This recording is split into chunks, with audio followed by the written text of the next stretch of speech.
Hello and welcome to Ageless Rock, a channel for megalithic fans with a touch of suspicion after wearing megalithic lens. Today, we're going to check out a mysterious megalithic wall at Pasargade archaeological site known as Tal-e-Tak Wall, also known as the Citadel of Pasargade in English.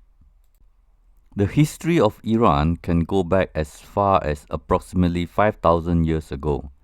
At a glance, the Proto-Elamite culture is rather interesting to me because these two photos of that era show human body and animal head hybrid figurines. Primitive and ancient people around the world seems to have the same fascination of half human and half animal hybrid. I wonder why is that? Could it be something, a collective consciousness influenced by the megalithic culture? When the Europeans arrived, this monument was very much unknown and unclear, even to the locals. They had no clue what it was, and so it was loosely called a platform. It was already well covered by earth, and much excavation was needed to be done to have a slightest clue of what it might be. This large platform is 80 meters long by 15 meters wide. It is hard to imagine how hard it was to construct this approximately 2 millennia ago. Even harder to imagine is that no one knows why it was abandoned, and locals were obviously not interested to use it for anything they can think of because it is very hard to imagine what you can do with it. If this was a useful thing in the past, the locals could have continued using it for any reason at any time. Instead, they decided to do nothing about it and allowed earth to pile up. It is said to have 20 layers of incredible stone masonry with blocks as heavy as 6 tons. The inside is made up of crudely cut blocks of stones. If this is just a gigantic block of stones, I wonder what difference would it make if it was just filled up with earth. The blocks were cut with extreme precision and were stacked without mortar. The height of each blocks are precisely the same, but the length seems to be random. I wonder why they can cut horizontally in perfect height but prefers vertically to be random. It shows that the stones were not cut with precision at the quarry. One of the most obvious evidence of an ancient but advanced civilization did this are the protrusions that made no sense. They can be found all over the world at mysterious megalithic sites. I think those are marks of a tool due to the method of making the surface smooth. Imagine the surface of a block is being smoothened with a flat scraper that scrapes the surface towards a point that is decided randomly when the stone is still soft like clay. So the protrusion is probably the accumulation of all four sides scraped towards the protrusion. Some are nicely removed while some are just left without the excess removed properly. This photo shows that the stones were not cut with precision at the quarry. If it was made perfect at the quarry, even a millimeter less due to dragging, lifting, loading and unloading will make two pieces not be a perfect match. The gaps are without a doubt a perfect match. If ancient Persians did this on site, the tools would have been found not too far from here and the knowledge should not be completely lost. This is a machine that can go horizontally and vertically on the side of each block. I have a feeling the tool only needs to smoothen two adjacent rocks with a single motion by running the tool between the two blocks. That will give a nice straight line. Since this has to do with rock formation in semi-liquid state, the unknown ancient builders don't need to get it from a quarry.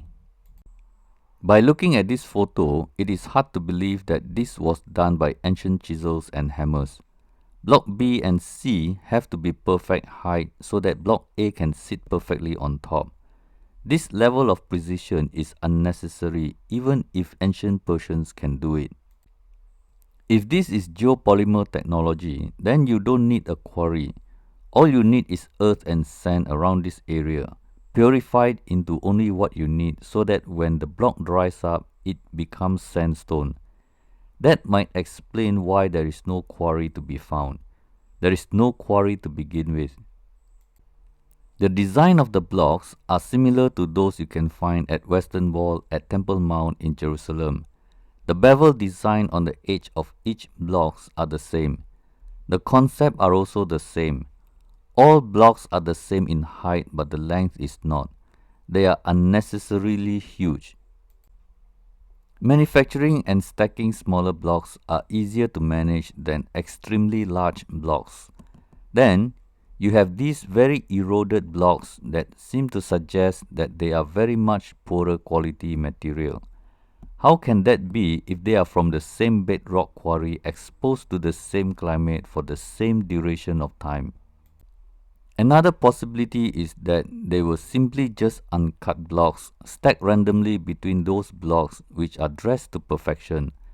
But when I see a mysterious rectangular hole on the wall, that is enough for me to know that someone else was here first.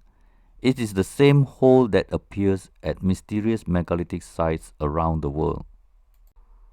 The blocks at the Western Wall are not just big.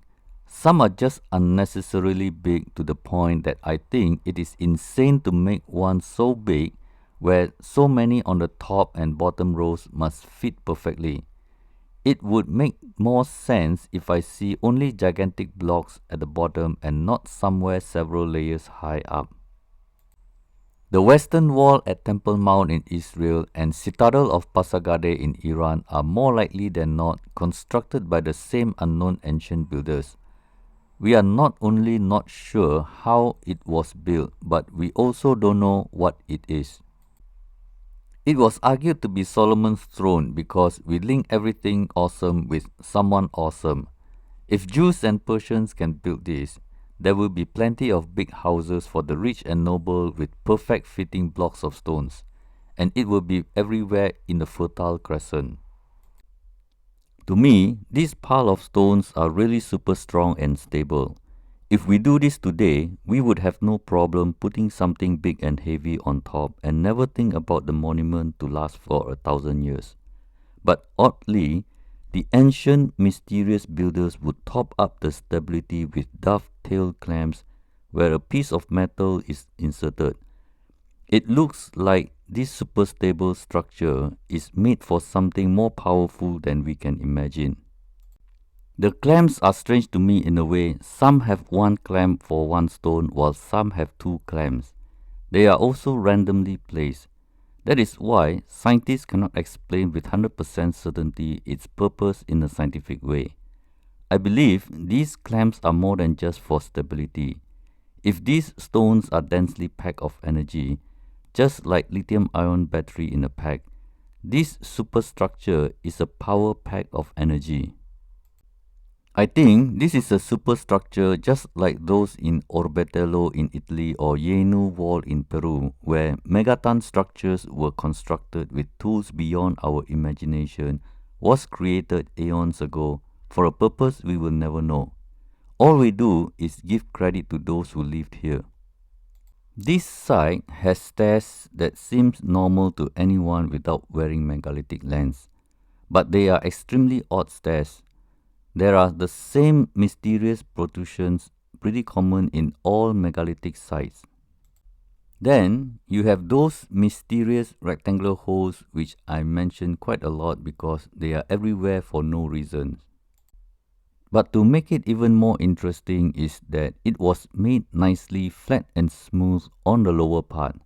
What is the rationale for this odd design? The dressing is so nice, it is obviously a machine cut to me. Any civilization humanity has experienced will make stairs with wood or metal, whichever is easier and practical for a particular purpose. No one thinks about making stairs that would last 1,000 years. This stairs is enough to question the monument's origin. There are two cylinders found at this site. They are both very interesting to me because of the cross design. It is believed to be in a range of 3,000 years. This proto-Elamite seal surely has nothing to do with Christianity. In Ethiopia, there is a megalithic site called Washa Mikhail Rock Cut Church. There is a small clue to a very large picture. There is a carving of a man with a similar cross. Archaeologists agreed it is older than Christianity. So they say this is a transition from pre-Christianity to post-Christianity. This site looks more like an ancient civilization with different technological advancement, did the groundwork of reshaping the bedrock, and did some art carving with a cross as a special meaning we will never know.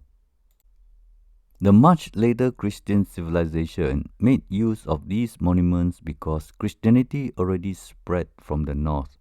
The cross design is not the result of Ethiopian Christians carving a representation of Jesus who died on the cross. The unknown ancient builders created these megalithic sites with a symbol of a cross, and we conveniently inherited them.